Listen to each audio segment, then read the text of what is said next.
From Hollywood, it's time now for Edmond O'Brien as... Johnny Dollar. This is Lieutenant Shock. Did you leave a message for me to call? Yes, I did, Lieutenant. I want you... It was all bundled up by the time I got it. Snyder got your name and what hotel, but I never did find out who you are and what you wanted with me. It's about the Alonzo Chapman killing. Well, what's your interest in that? I'm an insurance investigator. I was sent out here from Hartford, Connecticut to see what I could learn. Oh, you were? Well, how'd you get out here so fast? We got the news at about 8 last night. I was on a plane by midnight and in Los Angeles by noon today. You must be tired. I don't have any more than I had last night. I suppose you want to talk to me, though. Yeah, I'd like to. All right. Come on over. But give me an hour so I can get some lunch.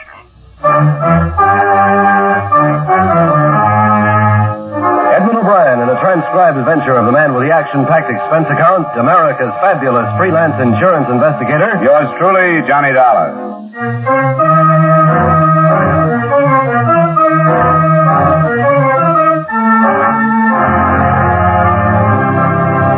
Expense account submitted by Special Investigator Johnny Dollar to Home Office Tri-State Insurance Group, Hartford, Connecticut.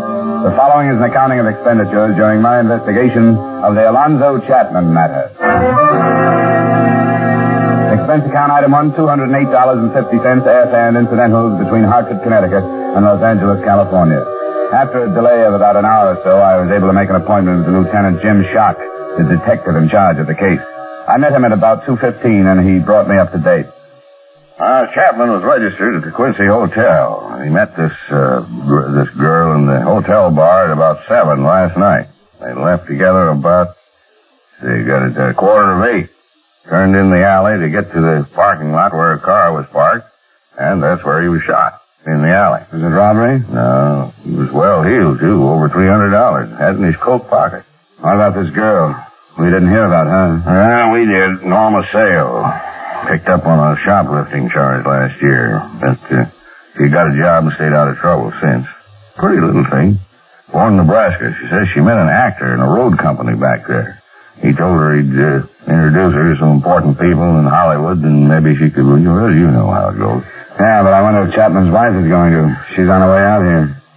How long has this girl known him? Well, she says she just met him last night. I think that's what she said. She was transferred to county jail this morning at 11:30 in material witness. I suppose you want to talk to her. Yeah, I'd like to. And so would I. Might as well go on over.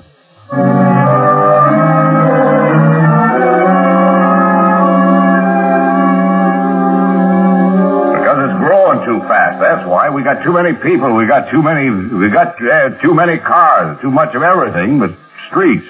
It's a mess. Of course, I don't know anything about Hartford. I've never been there. Well, it's a little slower paced than Los Angeles, but it's got its problems. Yeah, I suppose every place has something. Yes, please, Lieutenant. Oh. You just called Cassidy when you want to send her back to her cell. Yeah, all right. I'll do that. Thanks. Oh, come along in, Norma. This man is Mr. Dollar. He's an insurance investigator from back east. How do you do, Miss Ann? Oh. You can just sit down. How you feeling today? Not very good. I tried to talk to you last night after Mr. Chapman was shot. You remember? I sort of half remember. I went to pieces, I guess. Yeah, you did. Couldn't get anything that even sounded like a statement from you. That's why I had you held, so we could talk it over today. Sure. But I don't know anything. He left and then it happened. How long had you known Mr. Chapman? I just met him last night. He made regular visits to Los Angeles. Are you sure you didn't meet him before? Of course I'm sure. Why would I lie about that? We just struck up a friendship last night. How did that happen? Well, I dropped into the bar at the Quincy for a drink, and he started to talk to me. Uh-huh. What all did he say? It was just one of those things. It happens all the time. I knew it was a pitch, but he seemed like a nice guy. He just didn't want to be alone. He asked me if I knew any good places to eat, and I told him about a place I like out towards Hollywood, so he asked me if I'd show him. You ought to be more careful who you get friendly with. Maybe I'd better turn that around and say you ought to be more careful about who knows you're getting friendly with somebody. I guess I don't get you. Well, we're looking for a reason somebody would want to kill Chapman. Maybe a man friend of yours? I couldn't do anything like that. I don't have any steady boyfriends. No, that's not saying there isn't somebody who wants to be one, is it? There isn't anybody, and that's the truth.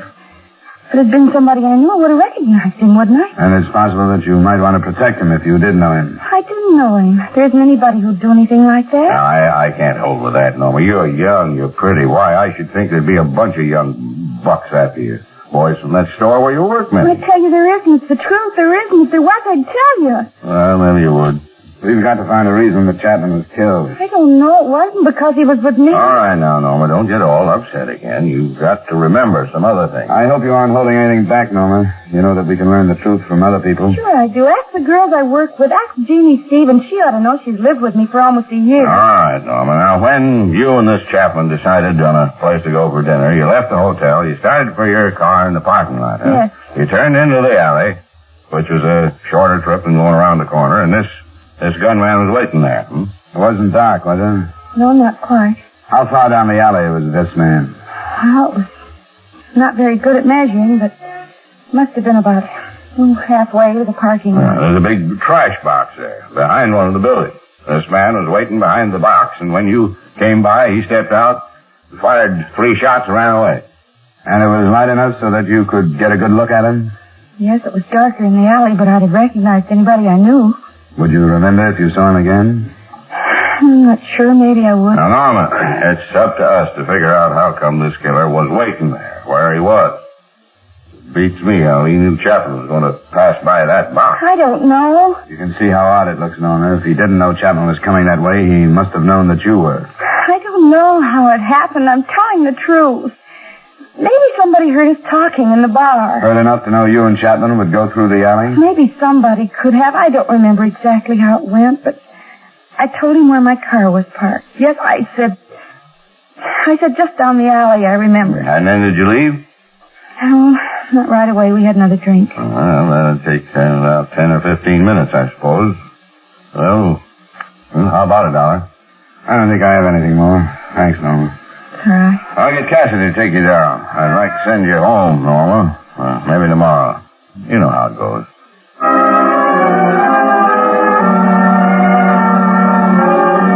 For both Lieutenant Shock and me, the jealousy motive was still first choice.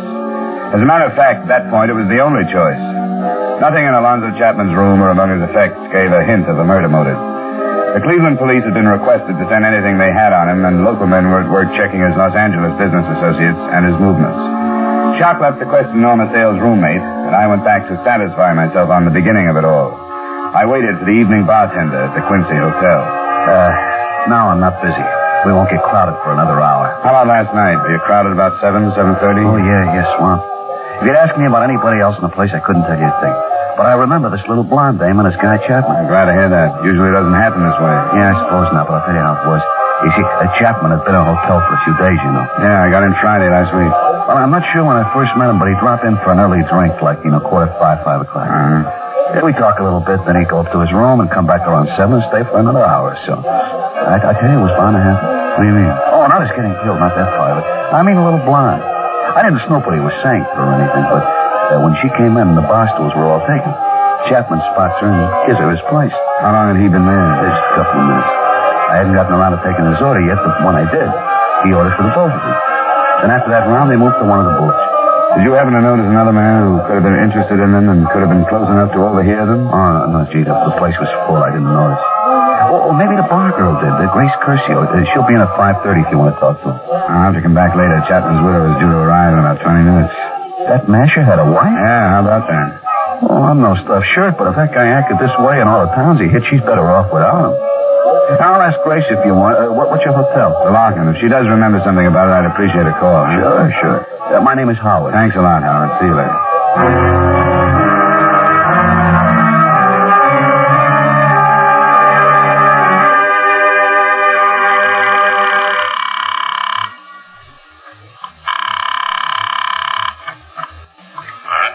Lieutenant Shock. Lieutenant, this is Dollar. You got anything to report, Dollar? Nothing that does us any good. Mrs. Chapman just checked into the hotel. I'm in the lobby there now. How did you make out with Norma's roommate? Oh, just fine. She seems like a level-headed sort of girl. She says Norma hasn't gone with any one particular man for a year. That one's name was Clyde Mills. Served a 6-month sentence on some charge or other, not important what, but they're all washed up. She says he Yeah, I'm going up to talk to the widow if it's all right with you. Sure, go right ahead.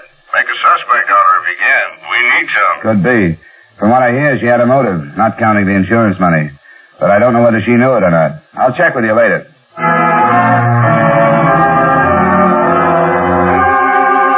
Meeting Mrs. Chapman was quite a surprise to me. I naturally expected to find the widow approximately the same age as the dead man, something near 50. But she wasn't. She looked to be only a few years over 30, if that. Don't feel like you have to try and make things easy for him, Mr. Dollar. You don't. All right, Mrs. Chapman. Did he suffer much? No, he died almost instantly. If it had to happen, I'm glad it went that way, then. I hope you understand. I'm trying to. I take it you weren't too fond of your husband. I wasn't. And it would be stupid for me to tell you anything else or to act any other way than I am acting. We're still looking for the reason your husband was killed. You said he was taking this girl someplace. He was, but we haven't been able to make anything out of that yet. She says there's nobody who would kill out of jealousy. I saw her picture in the paper. We doubted her, too, but our closest friend wouldn't have any reason to protect someone who had tried to kill Miss Sale. She said there was nobody. Well, there are other men who'd have good reason to kill him. You didn't know him, did you? No, I'd never seen him. He was good looking. Not tall, but he sort of looked it. He took care of himself. The iron gray hair. He was better looking when he passed 45 than he ever was when he was young. I was surprised that you were so young, Mrs. Chapman. That's why. He was attractive to women. My bad luck was leaving Cleveland and letting myself get roped into a marriage. I found out about one of these girls, and then he started bragging about all the others. You mean it's possible that a man followed him to Los Angeles from someplace else and killed him? I don't know, but I do know that he must have hurt a lot of people. Well, he's through hurting me. I've stuck it out because I knew this was going to happen someday. Every time I read about a murder like this, I knew it would happen to him. Now it has. Now I own a house. I have a bank account. Insurance money. I'm finally getting something from my marriage.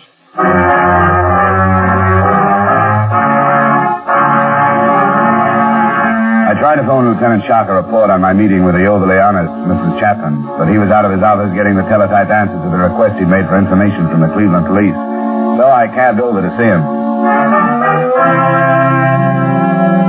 Now, I'm not saying that what Mrs. Chapman says isn't possible, but I don't want to go off half-cocked on a wild goose chase. I didn't think you'd like it. I don't either. Chapman came here from Fresno by train, so say it would have to be some guy from there. I don't see why he didn't. Well, say he didn't kill him in Fresno because he thought he wouldn't draw suspicion down here. How did this guy locate him? Chapman didn't reserve a room at the Quincy. He usually stayed someplace else, so he'd have to be followed. That's no good, Dollar. Why, you couldn't expect an inexperienced man from Fresno to do a job of tailing like that through Union Station from there to the Quincy and all this traffic? It's possible, I suppose. You going to check it then? I guess so. Probably wouldn't be too hard to get a list of the people who got on that train at Fresno. Yeah. The list is hard up for motives. Now we got them all over the country. He was old enough to know better. Lieutenant. What? Here's a follow-up on the stuff from Cleveland. Oh, thanks. Right. Well, this is darn nice of those boys. Get something? Say, Chapman phoned Cleveland that day. He checked in, didn't he? Yeah, it was Friday. Why? Look at this. Seems like his missus was seeing a lot of a man named Nicholson. He's known to have left Cleveland on Friday night, and he hasn't been seen since. I like this a whole lot better. Yeah, this could be what we wanted. A man with a motive who knew where Chapman was. You think it's time you met the honest widow?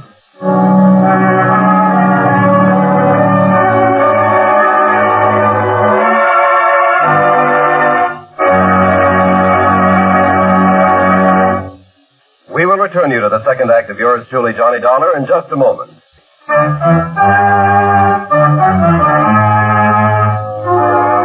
with our star, Edmond O'Brien, we return you to the second act of yours truly, Johnny Dollar.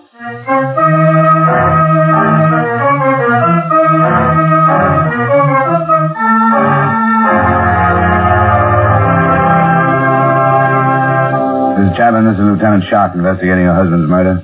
How do you do? Glad to meet you, Miss Chapman. Well, I'm sorry about the circumstances. It's not very pleasant. Mrs. Chapman, we never did get around to talking about your friend, Carl Nicholson, did we?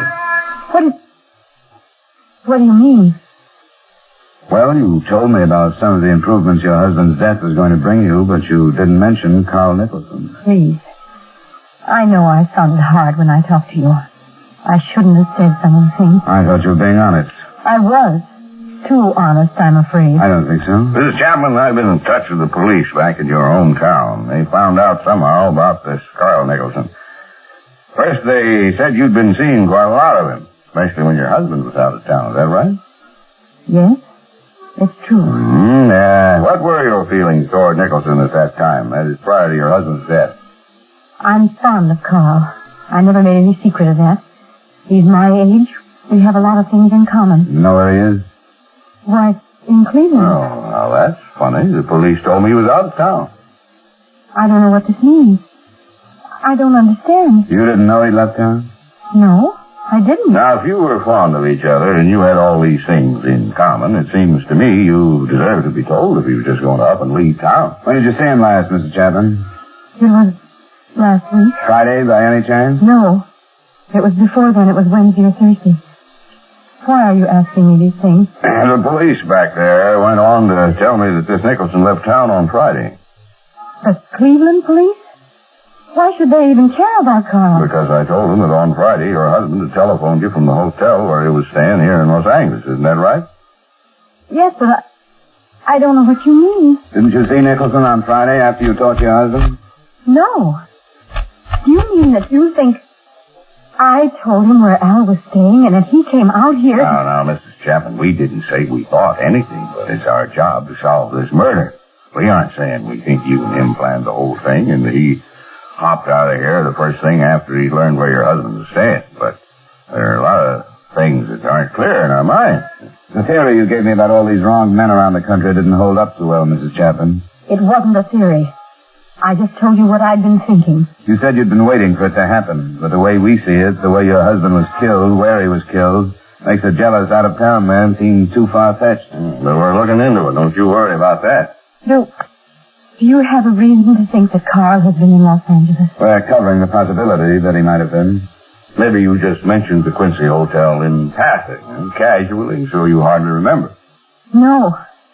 I haven't seen Carl or talked to him since before Al called me. I didn't tell him. Why did he happen to leave town on Friday? I told you I don't know. I didn't know he'd left. Well, with all these things in common, what did you think when the news about your husband reached Cleveland? Didn't you wonder about why you hadn't talked to this Nicholson all those days? Yes, I did wonder. Now, why didn't you tell us all that without all this back and forth? Because it would have sounded so awful. Do you think you improved things by holding back? I don't know. Maybe I didn't. The last time I saw Carl was on Wednesday.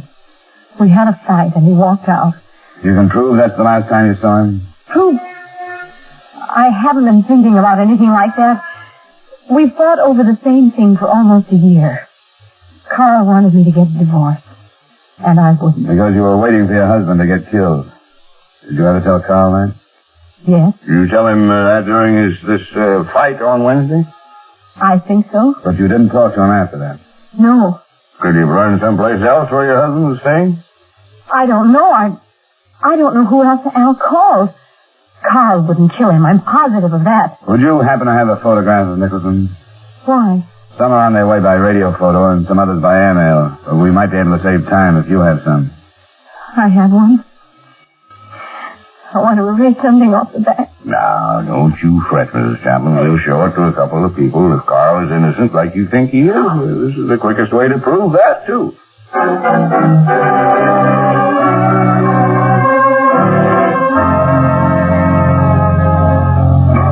I'd sure like to help you.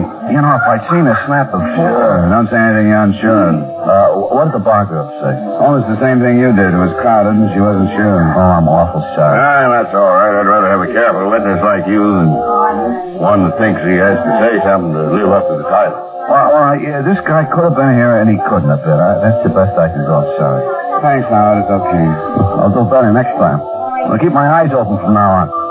Maybe I'll get on a force someday, huh, Lieutenant?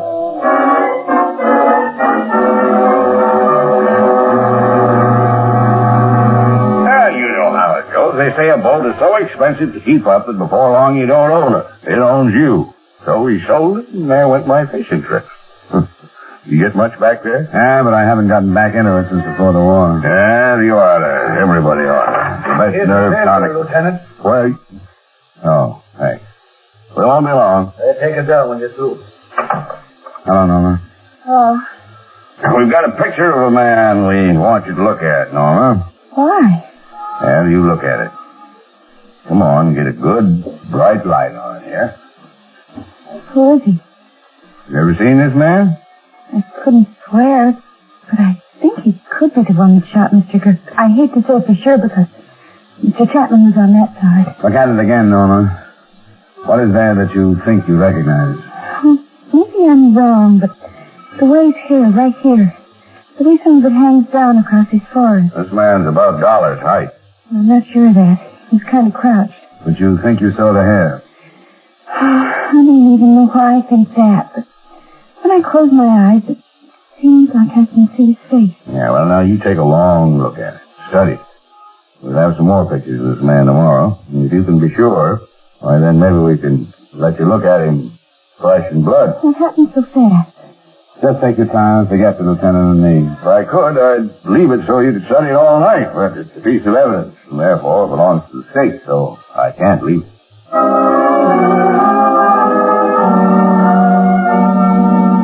As it turned out, we didn't have to take that photograph or any other picture back to Norma Sales for identification. The first reason turned up that night. There was another message from the Cleveland police. The body of our chief suspect, Carl Nicholson, had been removed from the remains of his car. The crash had occurred within 200 miles of his home. Witnesses said that he had been returning from a friend's country place, and the alcoholic content of his blood gave credence to Mrs. Chapman's story that they had quarreled. It became obvious later that he had been on a week's drunk. In addition to killing him, it had removed him in other respects as a suspect. The other thing that changed the direction of the matter was not as closely connected to any of the principals. As a matter of fact, hardly connected at all. It was a story on the front page of the next morning's paper. A man named Max Gerber, with a criminal background, had been found shot to death. Along with a year-old picture of him was printed the fact that he had been staying at the Quincy Hotel. With Lieutenant Shock, I went to view Max Gerber's remains and his effects. And at 10 that morning, Norma Sale was once more ushered into it. Well, Norma, we seem to keep you busy, don't we? Sit down, Norma. Did you bring some more pictures? Not the same as we brought last night. That wasn't the man you saw in the alley. I wasn't sure. The bartender at the Quincy says he'd never seen you in there before the other night. Why'd you happen to go there? I don't know. Guess it seemed like a good idea because I hadn't been there. Was there something special that took you there, Norma? There must be quite a few sort of bars where you haven't been. There wasn't anything special. I think it's fair to tell you that we checked the store where you worked and found out that you left there at 3:30 that day. I didn't feel very good. You felt good enough to go to the Quincy. You felt good enough to let yourself get picked up by this man. I guess that's my business, isn't it? What I want to do and who I want to be with. Why, sure it is, Norma. Who did you want to be with? What do you mean? A man named Alonzo Chapman or a man named Max Gerber? I just went in, that's all. I mean, not this guy. You didn't go into that bar expecting to meet some special man, did you? No. Not even if you were paid to meet him? No, I don't know what you're talking about. That man that was killed. I mean, the one you were with. Did you know what he did for a living? Said he was a salesman. Well, that's what we're getting at. He was a salesman. We cut 2 pictures out of the paper, Norman. Here's one. This the man you met at the Quincy? Yes. You sure, Norma? Yes, I am. This man wasn't killed in the alley the other night. He's the man I was with. No, he isn't. This man was killed last night, Norma, right outside the Quincy Hotel. Here's the picture of the other man. They look alike, don't they? They're the same. I saw the suit Max Gerber was wearing. Even it was sort of the same as Chapman's. It was brown. They're the same. I mean, it was Gerber. It was Gerber you were supposed to meet. It was Gerber. No, it wasn't, Norma. Yes, it was. All right. You were supposed to pick up Gerber in that bar, weren't you? I didn't know what they were going to do. But you did pick this man up and take him down that alley. They said he owed them some money, and that's all he wanted. Tell us how you found this man in the bar, Norma. They pointed him out in the lobby. He made a phone call, and then he went into the bar.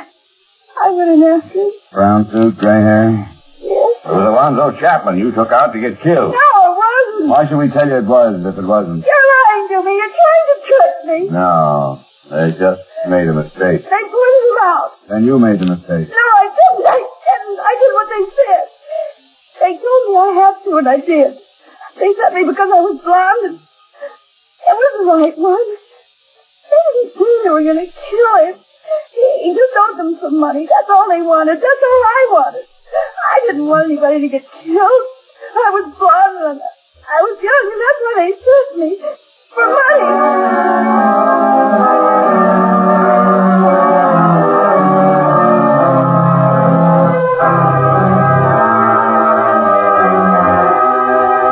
Expense account item 2, miscellaneous, while in Los Angeles, $255.08. Item 3, same as item 1, transportation back to Hartford.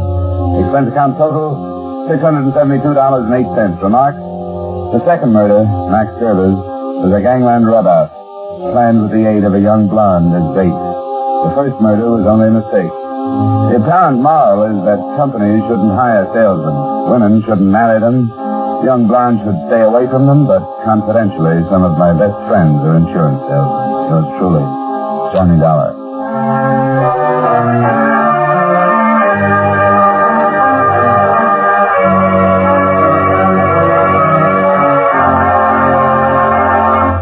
Yours truly, Johnny Dollar, stars Edmond O'Brien in the title role and is written by Gil Dowd with music by Eddie Dunstetter. Edmond O'Brien can soon be seen in the Paramount Pictures production, Warpath. Featured in tonight's cast were Hy Everback, John McIntyre, Harry Lang, Jeanette Nolan, and Virginia Gregg. Yours truly, Johnny Dollar, is transcribed in Hollywood by Jaime Del Valle.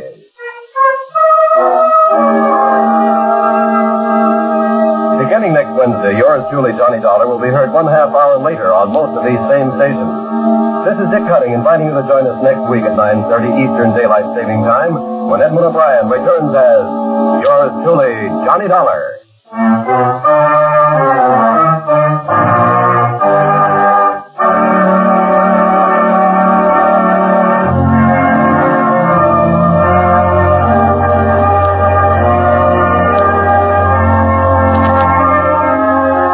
Waxworks lately. Nothing like being taken to the cleaners, though 45 minutes of cleaner fun would be hard to find. You'll enjoy this evening's session of songs and stuff featuring Robert Q. Lewis, his guests, platters, chatter, and assorted pleasantries. It's the Robert Q. Lewis Waxworks, open for business 5 evenings a week, Monday through Friday, on most of these same CBS stations. Today, the United States is celebrating the 175th anniversary of the signing of the Declaration of Independence. Stay tuned now for the official U.S. anniversary program with President Harry S. Truman, Secretary of Defense General George C. Marshall, Chief Justice Fred M. Vinson, and others who follow immediately over most of these same CBS stations.